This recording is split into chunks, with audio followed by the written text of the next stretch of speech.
इसलिए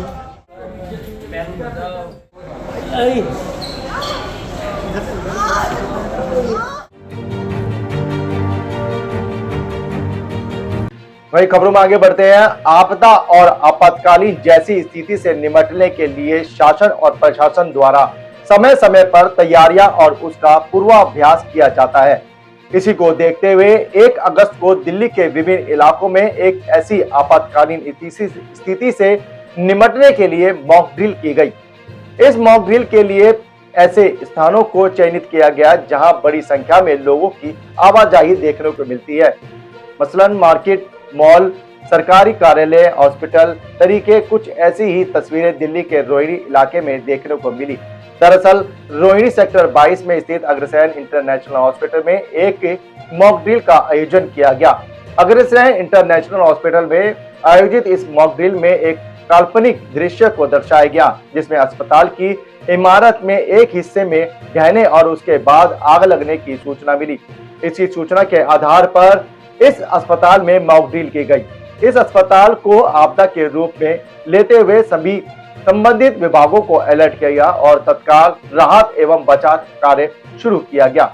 मौके पर Delhi police, Delhi disaster management authority, national disaster response force, दमकल विभाग, Delhi police, Tata power, TPDDL और नगर निगम की टीमों ने संयुक्त रूप से हिस्सा लिया।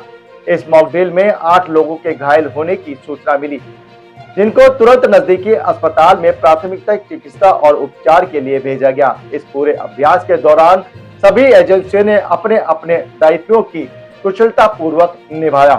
NDRF की टीम ने मलबे से लोगों को निकालने का प्रदर्शन किया। दमकल विभाग ने आग पर काबू पाने की प्रक्रिया को दिखाया। इस बाबत पर जानकारी देते हुए SDM ने बताया कि मॉक ड्रिल का उद्देश्य था कि आपदा की स्थिति में किस प्रकार की त्वरित प्रतिक्रिया दी जा सकती है।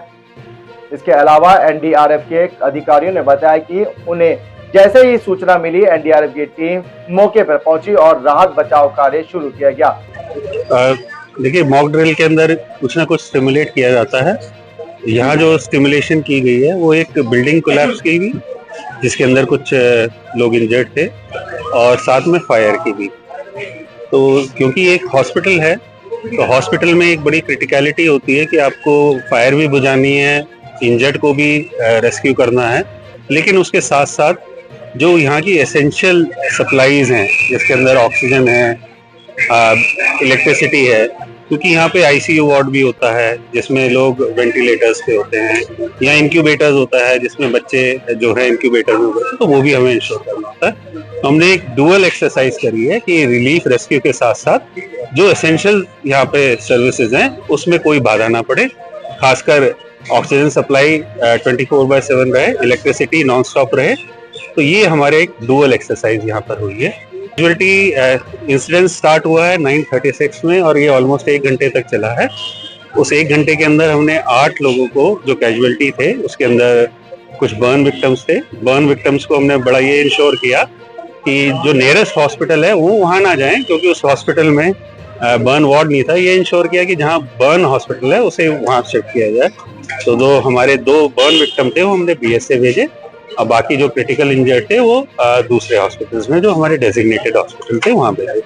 इसके अलावा हमने यहाँ रिलीफ सेंटर्स भी बनाए थे, जहाँ जो माइनर इंजर्ड हो उसको थोड़ी देर उपचार करके उसको डिस्चार्ज किया जा सके। हम दिल्ली NCT एरिया को देख रहे हैं। आज ये मेगा मॉक एक्सरसाइज हुई है और सभी डिस्ट्रिक्ट्स में हमारी टीमें गई हुई है। जैसा कि आपको इंसिडेंट कमांडर साहब ने बताया है कि वेल कोऑर्डिनेटेड एक्सरसाइज थी, मल्टी एजेंसी यहाँ पे लगी हुई थी, और इंसिडेंट कमांडर साहब के निर्देशन में उसको बड़े बढ़िया से ऑर्गेनाइज किया गया। और एक्सरसाइज का मोटो ये रहता है कि अगर कहीं रियल सिनेरियो में हमें कभी जरूरत पड़ती है तो सभी एजेंसियां एक कोऑर्डिनेशन में काम कर पाए, किसका काम कब है, कैसे है। जैसे यहाँ के सिनेरियो में पहले ये था कि बेसमेंट में आग लगी हुई है, तो उस पिक्चर में सब फायर डिपार्टमेंट को पता है कि सबसे पहले फायर डिपार्टमेंट का काम है। फायर डिपार्टमेंट आया, फायर को डाउज किया, फायर को कूल किया। उसके तुरंत बाद जैसे इंसिडेंट कमांडर साहब ने बताया कि 8 विक्टिम्स वहाँ पे फंसे हुए थे। जो सरफेस विक्टिम थे, माइनर इंजरी थी, उनको फायर डिपार्टमेंट ने निकाल दिए। तो क्रिटिकल जो पेशेंट थे जिनको बर्न इंजरी ज्यादा थी, उसके लिए एनडीआरएफ हम वहाँ पे गए, हमने सार किया, सर्च एंड रेस्क्यू ऑपरेशन वहाँ पे किया और 2 पेशेंट्स को हमने वहाँ से निकाला। फिर यहीं पे दूसरी एक एक्सरसाइज का एक पार्ट था कि एक बिल्डिंग कोलैप्स हो गई है, उस बिल्डिंग कोलैप्स हो गई, उसमें पेशेंट वार्ड था, तो वहां से एनडीआरएफ ने बिल्डिंग को असेस किया, बिल्डिंग की स्टेबिलिटी को चेक किया, उसको चेक करने के बाद वहां से 10 पेशेंट्स को जो मिक्स अरेंजमेंट जो कर रखे थे, सेकंड वार्ड जो सेफ वार्ड है जहाँ पे हॉस्पिटल्स ने व्यवस्था कर रखी थी, वहाँ एनडीआरएफ ने 10 पेशेंट्स को वहाँ पे शिफ्ट किया। और ये पूरी जो एक्सरसाइज है बड़ी स्मूथ वेल कोऑर्डिनेशन से हुई, सभी एजेंसियों ने बढ़िया से काम किया कि फ्यूचर में अगर कैसी इंसिडेंट होती है तो स्मूथली उस ऑपरेशन को हम अंजाम दें। इस वीडियो को अपने दोस्तों के साथ जरूर शेयर कीजिएगा और अगर आपने अभी तक हमारा चैनल सब्सक्राइब नहीं किया तो फौरन सब्सक्राइब कीजिए, साथ ही बेल आइकॉन पर क्लिक करें ताकि मजीद आने वाली वीडियो जहां वक्तन फवक्तन आपके लिए इस चैनल पर अपलोड करते हैं वो आपको वक्त पर मिलती रहे।